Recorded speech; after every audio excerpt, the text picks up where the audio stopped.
أعوذ بالله من الشيطان الرجيم. بسم الله الرحمن الرحيم. إن تنصروا الله ينصركم ويثبت أقدامكم. صدق اللہ. حاضرین کرام، ذات باری تعالیٰ نے انسانوں کو پیدا فرما کر آزاد بے لگام اپنے اختیار سے زندگی گزارنے کے لیے نہیں، بلکہ ذات باری تعالیٰ نے انسان کو دنیا میں اپنی زندگی گزارنے کے لیے اصول، ضوابط، قوانین عنایت فرمائے ہیں. ہم ان اصول کے مطابق اگر زندگی میں قدم کو اٹھائیں گے تو ہمیں تکلیف نہیں ہو سکتی، اور جب ہم ان اصولوں کے خلاف عمل کریں گے تو تکلیف کا آنا یقینی اور لازمی چیز ہے. ذات باری تعالیٰ نے حضرت آدم علیہ السلام سے لے کر نبی کریم صلی اللہ علیہ وسلم تک رہبری فرمائی ہے. ہر زمانے کے لیے جیسی جیسی ضرورتیں واقع ہوئی، اللہ نے انبیاءوں کو اسی اعتبار سے رہبر بنا کر کے بھیجا. لیکن تمام انبیاء کے بعد نبی کریم صلی اللہ علیہ وسلم آخری نبی ہیں، نبیوں کے سب سے آخر میں آنے والے ہیں، اور یہ نبی کی لائی ہوئی شریعت قیامت تک قائم رہے گی. پہلی شریعتیں جتنی بھی آئی، جب تک وہ نبی رہا، جب تک وہ شریعت صحیح سالم رہی، محفوظ رہی، نبی کے جانے کے بعد اس نبی کی شریعت میں لوگوں نے خلط ملط، ترمیم، تبدیل، تحریف، رد و بدل کی.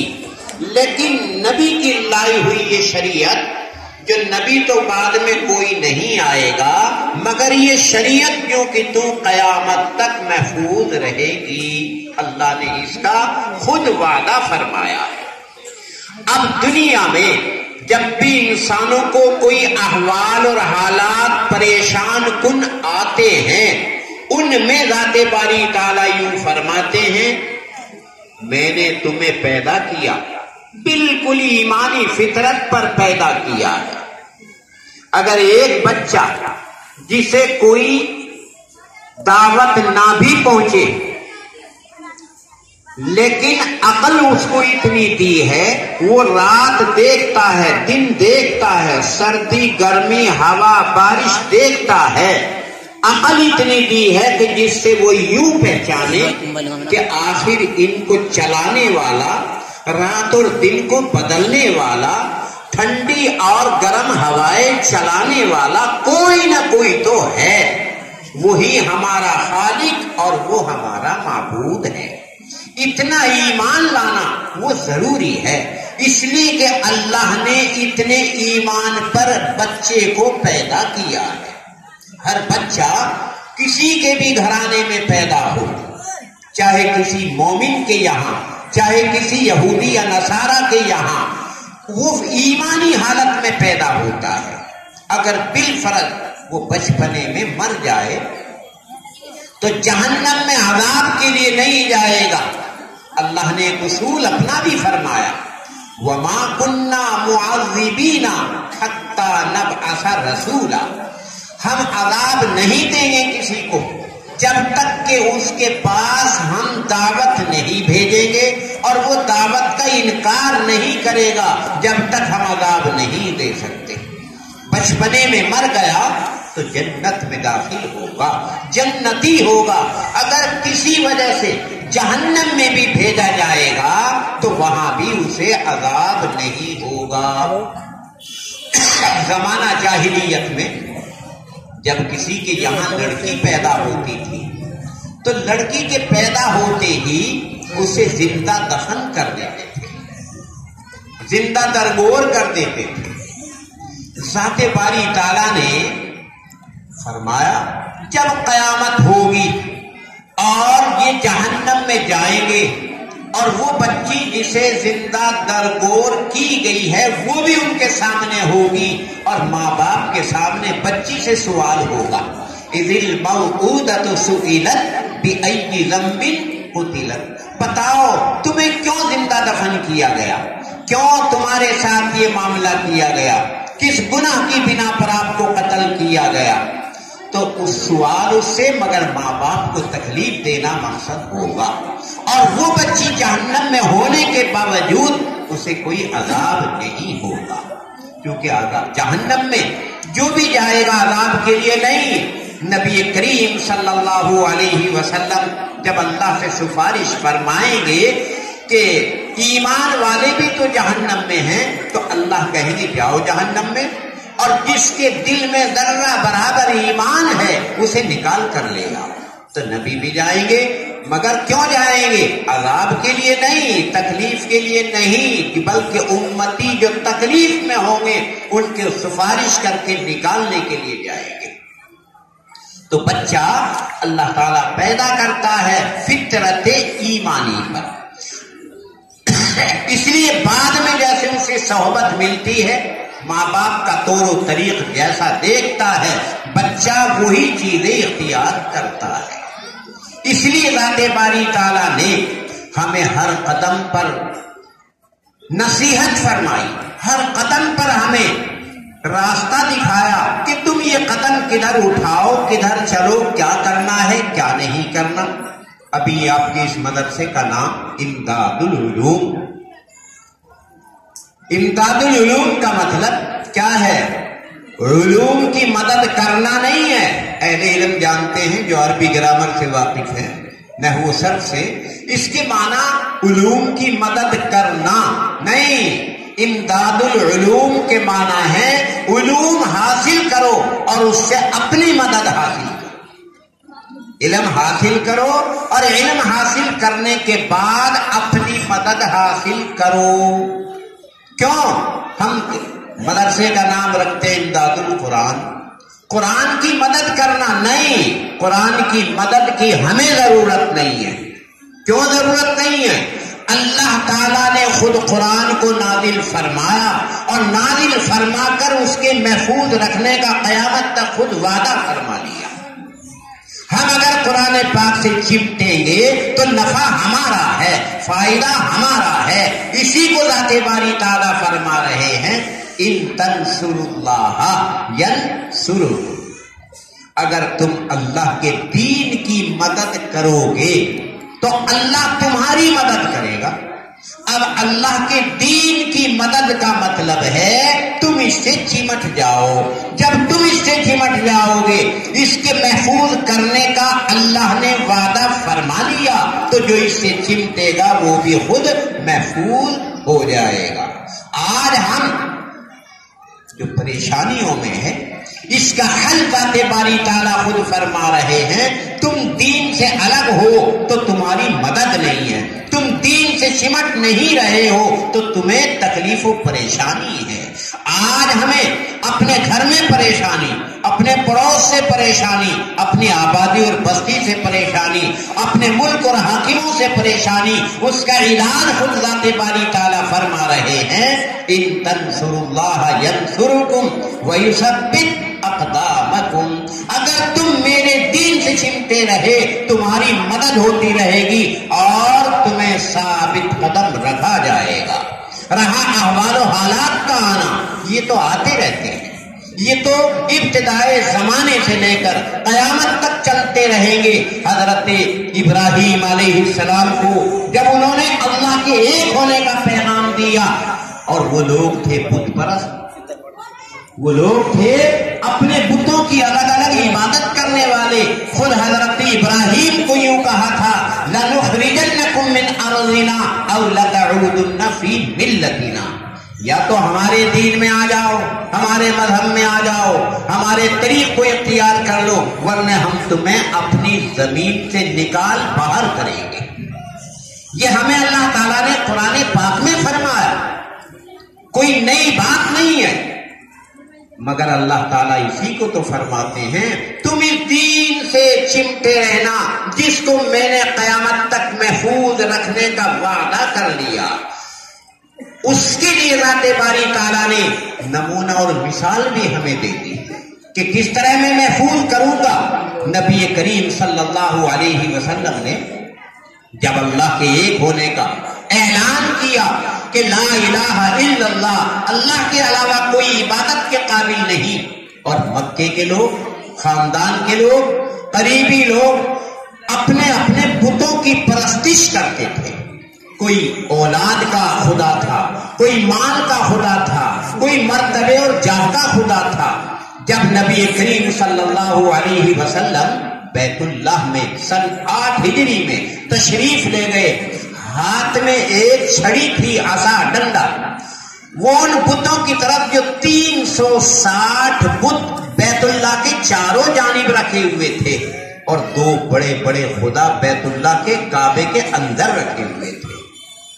نبی کریم صلی اللہ علیہ وسلم اشارہ کرتے تھے اذا جاء الحق وزهق الباطل ان الباطل كان زهوقا. اشارہ کیا اور وہ بت پتھروں کے خود بخود سجدہ ریز ہو. انہیں کس نے بتایا کہ یہ نبی ہے؟ انہیں کس نے بتایا کہ اللہ ایک ہے؟ اللہ خود فرماتے ہیں ہر چیز دنیا میں ایمان والی. اسی بنا پر تو نبی کریم صلی اللہ علیہ وسلم فرماتے ہیں مکے میں ایک راستے پر ایک پتھر ہے، میں اسے اب بھی پہچانتا ہوں. جب بھی میں اس کے پاس کو گزرتا تھا وہ پتھر کہتا تھا السلام علیکہ یا رسول اللہ. یہ پتھر سے آواز آتی تھی السلام علیکہ یا رسول اللہ. ابھی تم مکے سے ہجرت نہیں کی تھی، اس وقت کی بات ہے. نبی کریم صلی اللہ علیہ وسلم کی رسالت پر ہر چیز ایمان رکھتی ہے، ہر مخلوق ایمان رکھتی ہے.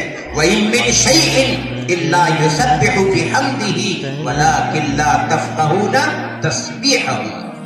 اللہ کے اوپر ہر مخلوق کا ایمان ہے، ہر چیز اللہ کی وحدانیت کے قائل ہے. نبی کی رسالت پر اتفاق ہے. نبی کریم صلی اللہ علیہ وسلم جب اپنی مسجد نبوی مدینے میں جو مسجد ہے وہاں لوگوں کو وعظ و نصیحت فرماتے، تو وہ زمانہ وہ تھا اسباب اتنے نہیں تھے. محراب سے متصل ایک کھجور کا تنا وہ تھا، اس پر ہاتھ رکھ کر کے نبی کریم صلی اللہ علیہ وسلم ایک وہ سہارا لگا کر خطبہ دیا کرتے تھے. لیکن مجمع زیادہ ہو گیا، زیادہ ہونے کی بنا پر نبی کریم صلی اللہ علیہ وسلم کے لیے ممبر بنوا دیا گیا، اور ممبر پر 3 سیڑھی تھی. پہلی، دوسری، تیسری پر کھڑے ہوتے تھے. اب کھڑے ہو کر کے جب وہاں خطبہ دینا شروع کیا تو وہ لکڑی کا ستون، کھجور کے تنے کا ستون بچے کی طرح آواز دے کر بلک بلک کر رونا شروع کر دیا. اللہ کے نبی ممبر سے نیچے آئے، اسے آ کر کے سکون دیا، اور اس نے جو رونا شروع کیا نبی کے تسلی دینے پر وہ خاموش ہوا. تو اس میں کیا یہ روح تھی، کیا یہ جان تھی کہ وہ رو رہا ہے؟ یہی نہیں، نبی کریم صلی اللہ علیہ وسلم ایک مرتبہ ابو جہل جو چچا بھی تھے، رشتے میں بہت قریبی تھے، لیکن جاہلوں سے بھی بدتر، جاہلوں کے باپ ابو جہل کا مطلب ہے، نبی کریم صلی اللہ علیہ وسلم سے کہنے لگے تو آسمانوں کی بات بتاتا ہے، تو کل کی بات بتاتا ہے، تو قیامت کی باتیں بتاتا ہے، اگر تو نے میری مٹھی کے اندر جو ہے وہ بتا دیا تو میں تیری بات کو سچا مان لوں گا. نبی کریم صلی اللہ علیہ وسلم نے گردن نیچے کی، اللہ کی طرف سے وحی آئی کہ کہو ابو جہل سے میں بتاؤں یا جو تمہاری مٹھی میں جو چیز ہے وہ خود بولنا شروع کرے. ابو جہل کہنے لگا اس سے بڑھ کر کے تو کوئی بات ہی نہیں ہوگی کہ میری مٹھی میں وہ بولنا شروع کرے. تو ابو جہل کی مٹھی بند ہے، وہاں سے آواز آئی نشہد ان لا الہ الا اللہ نشہدو ان لا الہ الا اللہ وان محمد رسول اللہ ونحن عصباء سبع، کہ ہم شہادت دیتے ہیں اللہ کے علاوہ کوئی معبود نہیں اور تو محمد اللہ کا رسول ہے اور ہم تیری مٹھی میں 7 کنکریے ہیں۔ یہ آواز جب آئی ابو جہل کے ہاتھ سے، مٹھی سے، تو فوراً کیا کہنے لگا؟ انک انت لساحر، تو بہت بڑا جادوگر ہے۔ تو یہ ہے کہ جادوگر بتایا، حالانکہ ان کنکریوں کے اندر اللہ نے وہ صلاحیت دی جو بولنا شروع کر دیا۔ اور یہ کوئی بات نہیں ہے، اگر ایک معجزے کے طریق پر کنکری بول رہی ہے یا درخت بول رہا ہے تو یہ کوئی عجیب بات نہیں ہے۔ نبی کریم صلی اللہ علیہ وسلم کی ذات گرامی جو آج سے 1400 سال پہلے یہ خبر دے دی تھی کہ آگے چل کر تو ہر آدمی کے ہاتھوں میں وہی کنکر پتھر پلاسٹک ہوگی، بولنا شروع کر دے گی، ہر ایک کے ہاتھ میں موبائل بول رہا ہے۔ آگے چل کر اس سے بھی زیادہ اللہ تعالیٰ نے بڑی نبی کریم صلی اللہ علیہ وسلم کے ذریعے خبریں دی ہیں، اور ایسی خبریں دی ہیں جو آج بھی ہمارے خواب و خیال میں نہیں ہے۔ آگے چل کر زمانہ آئے گا، آدمی کے جوتے سے آواز آئے گی، آدمی کے لاٹھی اور ڈنڈے سے آواز آئے گی، اور یہ تو دنیا کی بات ہے۔ آخرت میں چل کر جب اللہ تعالیٰ کے سامنے ایک بڑے سے بڑے مشرک کافر نافرمان کو بلایا جائے گا اور اسے کہا جائے گا میں نے تمہیں جان دی، مال دیا، اولاد دی، تم نے میری نعمتوں کی کیا قدر کی؟ حالانکہ پکا نافرمان، لیکن اللہ کی عدالت ہوگی، وہاں کہے گا واللہ ربنا ما کننا مشرکین، قسم خدا کی میں نے تو آپ کے ساتھ میں کبھی شرک ہی نہیں کیا، میں نے تو ہر وقت آپ ہی کو اللہ مانا، آپ ہی کو معبود مانا، آپ ہی کو اپنا خالق و مالک مانا۔ اللہ کہیں گے جھوٹ، یہ تیرا دعویٰ جھوٹا، اپنے میں اس دعوے پر کہ جھوٹ ہے 2 دلیل پیش کرتا ہوں۔ اللہ تعالیٰ وہاں دلیل میں نامہ اعمال پیش کریں گے، اور جب وہ نامہ اعمال بولنا شروع کر دے گا تو تعجب سے کہے گا مالی حاضل کتاب، عجیب کتاب ہے، لا یغادر صغیرۃ ولا کبیرۃ الا احصاها، عجیب کتاب، اس نے تو کوئی چیز ہی نہیں چھوڑی زندگی کی، ہر بات بیان کر دی۔ تو وہ نامہ اعمال بولے گا، اللہ تعالیٰ فرمائیں گے نہیں، ابھی نہیں، ایک دلیل اور سن، یہ نامہ اعمال تو فرشتوں نے لکھا ہے، تیرے ہاتھ ہیں، تیرے پیر ہیں، ہر وقت تیرے ساتھ میں رہے، یہ تیرے ہاتھ اور پیر جو دنیا میں اگر ذرا سی جاڑ میں درد ہو گیا، پورا جسم بے چین ہو گیا، آنکھیں دکھنی آ گئی تو نیند آپ کی حرام ہو گئی، آج یہ تیرے اعلیٰ جو اس طرح اتفاق سے تھے، آج یہ تیرے تمام باتیں پیش کریں گے۔ اللہ تعالیٰ خود فرما رہے ہیں قرآن پاک میں، ہم زبان تو بند کر دیں گے، یہ انسان کا ہاتھ، یہ انسان کا پیر، انہیں اللہ بولنے کی طاقت دیں گے، اور یہ ہر بات بتا دیں گے کہ میرے سے فلاں کے ساتھ ظلم کیا ہے، میرے ذریعے فلاں کی چوری کی ہے، فلاں پر فلاں کام کیا ہے، قدم خود شہادت اور گواہی دیں گے۔ کل ملا کر نبی کریم صلی اللہ علیہ وسلم نے فرمایا اس دنیا میں تم جو بھی عمل کرو گے وہ تمام آخرت میں تمہیں دکھا دیا جائے گا۔ فَمَن يَعْمَلْ مِثْقَالَ ذَرَّةٍ خَيْرًا يَرَهُ وَمَن يَعْمَلْ مِثْقَالَ ذَرَّةٍ شَرًّا يَرَهُ، اچھی بات بری بات سب سامنے آ جائے گی۔ تو اس لیے ہمارا یہ ادارہ امداد العلوم، آج ہمارے پاس علم ہو تو ہم اس سے نفع اور فائدہ لیں گے۔ اسی لیے ذات باری تعالیٰ ہمیں فرماتے ہیں کہ تم دنیا میں اس دین سے مضبوطی کے ساتھ میں چمٹے رہنا، یہ اللہ کی ایک رسی ہے، اس رسی کے ذریعے تمہیں اللہ تبارک و تعالیٰ اس ضلالت اور گمراہی اور یہ ایک ناپاک اور گندی چیز دنیا، اس سے نکال کر تمہیں اعلیٰ مقام پر لے کر کے جائیں گے۔ اسی لیے وَاعْتَصِمُوا بِحَبْلِ اللَّهِ جَمِيعًا، اللہ کی اس مضبوط رسی سے تمہیں چمٹ جانا ہے۔